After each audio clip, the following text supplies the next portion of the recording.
So, lahat pong nakikita po natin ngayon, epekto po ng problema. Alam niyo mga politiko, gagawa sila po ng kanilang malikhaing utak. Mai-introduce po nila yung mga allocables, yung wish list na yan, insertion for later release. Gawa-gawa po nila yan. Kasi nakakahiya naman pala pag sinabing pork barrel.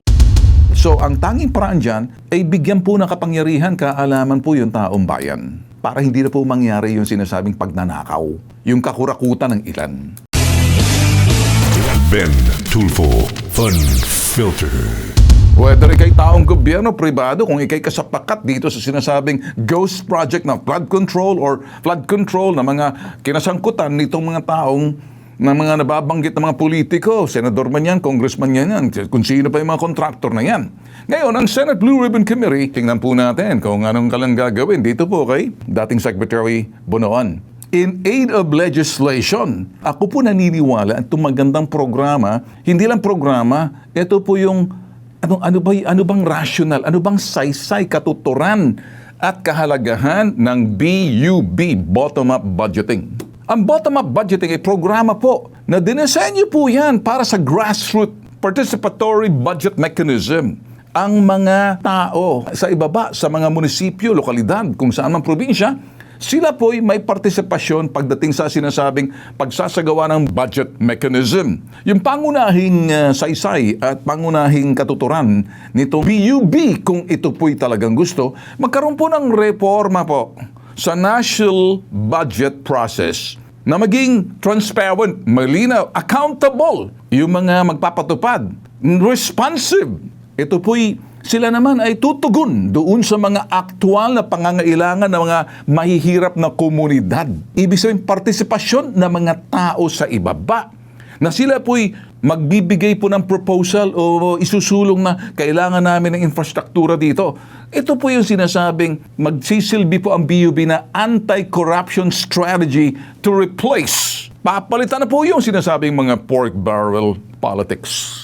Kaya, ang dahilan po lahat ng problema, programa lang po to, hindi po i-institutionalize yung BUB. Ang BUB, naniniwala po kami, yung brain, yung utak po ng BUB, yung dati pong administrasyon ng Aquino, kay the late Benigno Aquino, na ang utak po niyan si Florencio Abad. Yung father po ng BUB, si President Pinoy, the late President Noy. Maganda po yung programa nila. Huwag na po natin lagyan ng kulay na mga, wala yan, dilawan yan. Hindi naman importante kung dilawan ka, pinklawan ka, Dutertards ka, or Marcos ka, kung sino ka man. Ang kahalagahan ng programa para sa tao, mas mahalaga doon sa sinasabing kulay kung kanino ka nakakiling. Masyadong pampolitika yan. Ang solusyon po ng problema, kaya po siguro nagkakaganito. Ang lakas po ng loob ng ibang mga politiko na magawa yung kanilang kagustuhan. Wala po kasi, hindi po kasi nire-legislate yung sinasabing BUB, kabahagi na po ng sistema. Yun po gusto natin mangyari. Ang dami po nagsasabi sa amin kung talagang magaling ka, Bitag, bakit hindi ka nagsasalita patungkol sa flood control? Bakit hindi mo sabihin kung ano yung mga bagay na nakikita mo? Una sa lahat, sabihin ko po sa inyo, kayo pong mga nasa hanay ng DDS or hanay ng BBM or hanay ng mga pinklawan, makinig lang po kayo, no? Kami po nag-aanalisa base po doon sa mga nakikita po namin at mga bagay na corrective measures kung meron man, base doon sa mga sinasabi ng mga civil society, ng NGOs, or mga kababayan po natin, or kami po ngayon, pumapapel po ako ng isang journalist na meron po akong tsapa ng isang mamamahayag sa programa pong ito. Pero hiwalayin po natin, mahiwalay po ano. Iba po yung bitag the next generation pag-iimbestiga ng mga pinaabot po sa amin yung mga taong walang kalaban-laban. Ano pong nangyayari sa kanila? Niyuyurakan ang kanilang mga karapatan, inaabuso. Sobra po, labis po ang pangapi, labis po ang pananakot. Grave oppression, grave aggression, na kuminsan hindi na nahahawakan po ng mga barangay. Parang kuminsan pag pumunta sila sa pulis, ipapasa ka sa barangay. Pag ang isang tao po talaga sobra ang pagkadehado, iisa lang po ang kanilang iniisip. Hindi po kami yung mga sinasabing programang public service pero makabit-kabit ang pinag-uusapan. Hindi po kami yun. Kami po sa Bitag Investigasyon, talaga po para doon sa mga panlalabis, ni naman sa ating lipunan. Ito yung mga bagay na kuminsan hindi na napapansin kasi yung mga hanay po ng mga followers ng Duterte or Marcos or mga Pinklawan, ang gusto politika. Eto, ngayon pag-uusapan natin ng politika. Pero bago yan, ang tsapa ko po, hindi po ako vlogger. Ako po isang mamamahayag na kung ano pong aking nakikita, sasabihin ko po sa inyo base doon sa mga development. Kasi alam ko po yung responsibilidad ng isang mamahayag, hindi po yung bumubula ang bibig kapareho po ng mga vlogger na makikita nyo, na kuminsan nanlalabis, lumalabis na po. Nawala na sa hulog yung kanilang mga utak, inuutusan, sila po inuupahan ng mga politiko o di naman kaya ng mga walang magawa para mang-upak ng iba. So ang tawag sa kanila, ACDC, Attack and Collect, Defend and Collect, na mga andyan, napapanood niyo social media. Hindi na ako magbabanggit. Meron din po dyan sa mga hanay po ng radyo at telebisyon. Parang ang laya po nila magsasalita na hindi po naintindihan yung mga batas patungkol sa cyber libel, lalo na kapag ikay vlogger. Yung nagmikropono ka lang, nagsalita ka lang, nakinig ka lang sa iba, tapos akala mo okay na mga pinagsasabi mo, hindi po ganun. Meron pong sinasabing street journalism versus yung legitimate journalist and really mainstream journalism galing po sa Fourth Estate at meron din po galing po sa sinasabing the Fifth Estate na sila po'y matitino at at the same time, hindi lang po matitino, alam po yung kanilang responsibilidad at alam po ang kanilang tsapang dinadala na mayroon po silang responsibilidad at pananagutan po sa taong bayan nagsasabi ng katotohanan. Hinihiwalay po yung katotohanan doon sa sinasabing ito yung mga kaganapan. Fact. Factuality and truthfulness magkaiba po. Pag sinasabing fact, ipa-fact check pa po yan kung may katotohanan. Nung mga magagaling sa industriya po ng media, pag ikay mga vlogger, kung ano nasa utak mo, nauuna laging nasa utak mo kung anong iyong gustong sabihin kasi malayang pamamahayag, kaya kung ano-anong kung semplang ng kanilang pahayag, semplang na pananaw, kasi hindi naman po talaga na pinag-aralan kung paano po maging mamamahayag na sila po yung nag-graduate sa School of Journalism, kung anumang eskwelahan, or may background po sa sinasabing communication and mass communication, whether digital or whether sabihin po natin mainstream. Ito po ang aking mga sinasabi, linawin po muna natin. Ako po ay nakaupo bilang isang mamamahayag at journalist, broadcast journalist sa programa kong Bitag Live. Ito po, unfiltered po ang aking mga sinasabi. Pero maingat po ako. Ayoko pong sabihin ninyo, takot ka lang dahil nagbabalanse ka. Trabaho po ng totoong media, naninindigan po siya kung saan po yung sinasabing totoong kaganapan at yung sinasabing may sinseridad doon sa sinasabi mo, hindi mo ginagawang ewan kung ano-ano.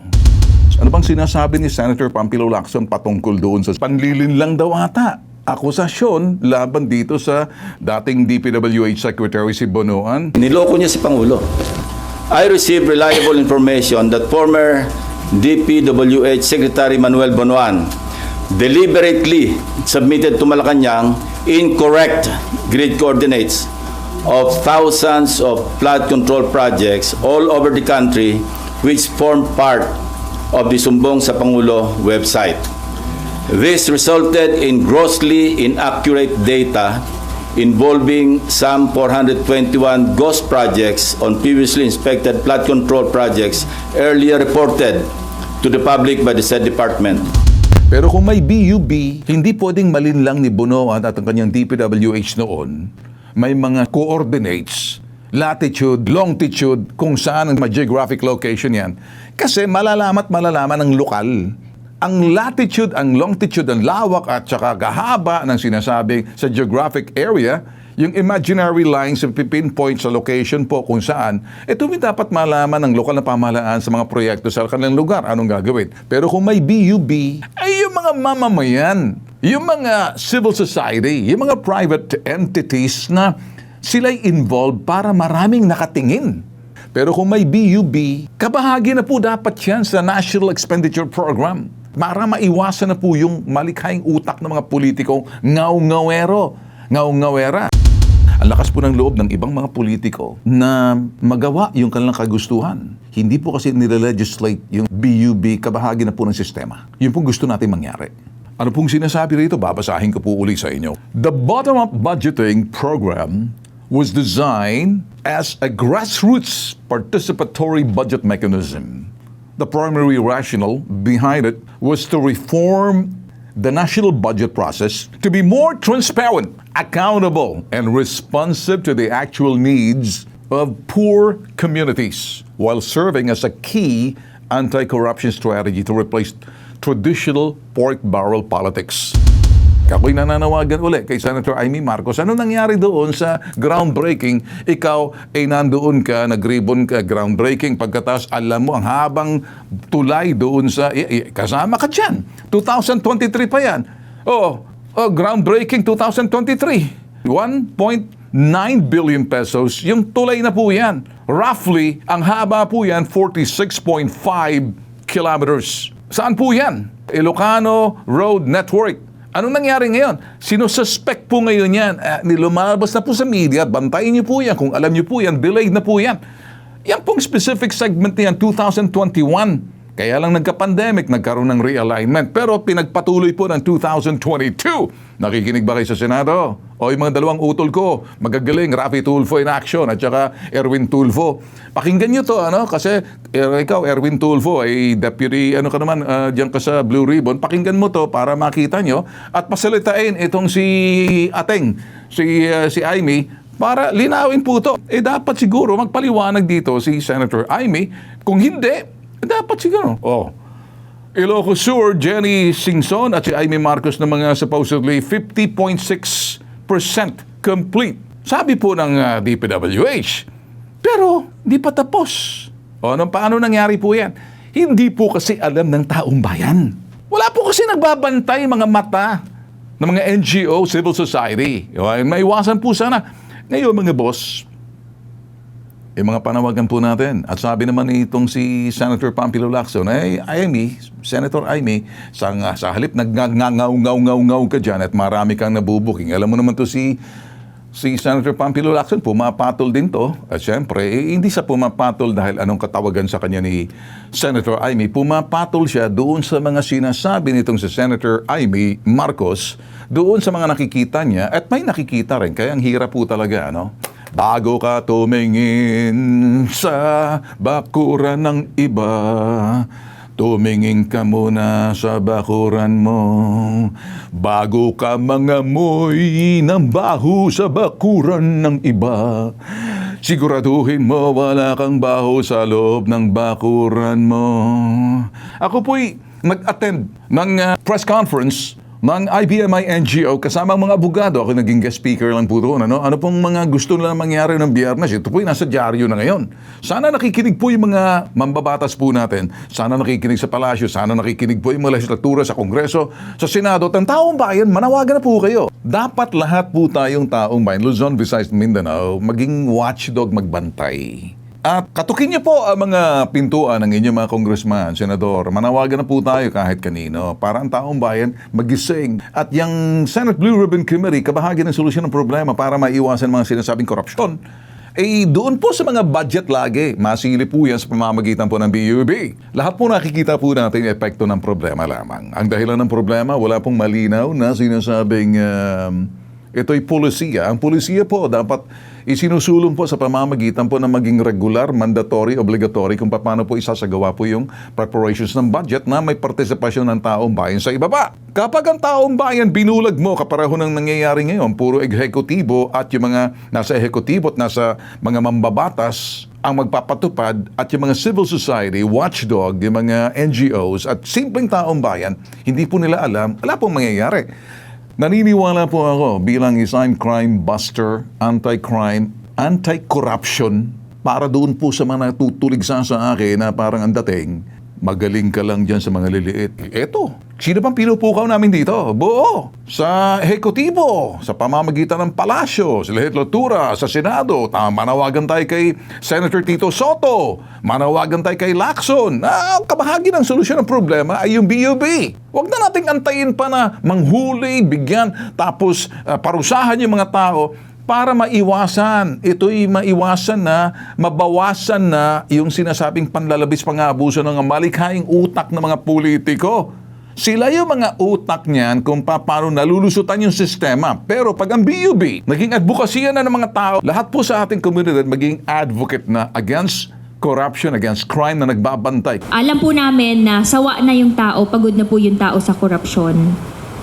Pero wala po kasing batas na magsasakop po doon o magbibigay ng liwanag doon sa mga tao kung ano yung dapat nilang silipin, kung ano yung dapat po nilang isumbong doon po sa grassroots o doon po sa baba. Kaya kami po ay nananawagan sa taong bayan, sa citizenry, na dapat maging vigilant, magbantay sa lahat ng mga programa, aktibidades at proyekto po ng ating pong pamahalaan. Na lahat po yan ay meron pong nakalaan na pondo o pera ng taong bayan. Kaya po kami nandoon kasi kami sumusuporta po sa sinusulong po ng ating IBMI. Ipabitag mo Incorporated, NGO po yan. This is Bitag Live! Ben Tulfo Fun Filter.